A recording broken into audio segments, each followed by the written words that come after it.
বিনোদন দুনিয়ায় মাসখানেক ধরে যে দম্পতির সংসার ভাঙার খবর সবার আগে জায়গা করে নিয়েছে তারা হলেন যিশু সেনগুপ্ত এবং নীলাঞ্জনা শর্মা।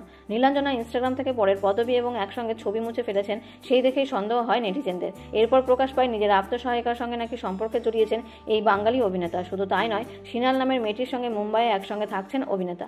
আপাতত দেখা যাচ্ছে ইনস্টাগ্রামে যিশুকে আনফলো শুধুমাত্র নীলাঞ্জনা নয়, তার বড় মেয়ে যারাও করেছেন।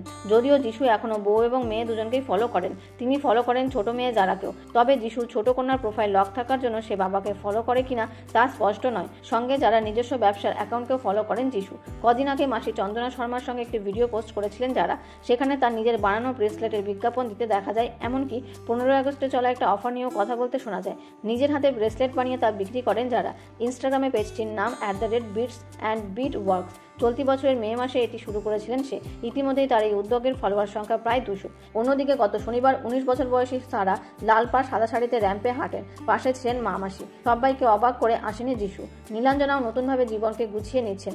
এতদিন যিশুর সঙ্গে কাজ করেছিলেন ব্লুজ ওয়াটার মোশন পিকচার প্রযোজনা সংস্থায়, যেখান থেকে বর্তমানে চলছে হরগৌরী পায়েস হোটেল। তবে গত রবিবার BFTA অ্যাওয়ার্ড নেওয়ার সময় তাকে নিজস্ব প্রযোজনা সংস্থার ঘোষণা করতে শোনা যায়। জানান যে তার নতুন প্রযোজনা সংস্থার নাম হতে চলেছে নিনি চিনিস মামাস প্রোডাকশন। দুই মেয়ে সারা অর্থাৎ নিনি এবং যারা অর্থাৎ চিনির নাম অনুসারে এই নামকরণ করেছেন তিনি। দুই মেয়েকে পাশে রেখে মঞ্চ থেকে নীলাঞ্জনা বলেন যে তিনি ভীষণ খুশি, প্রযোজক হিসেবে এটাই তার কামব্যাক।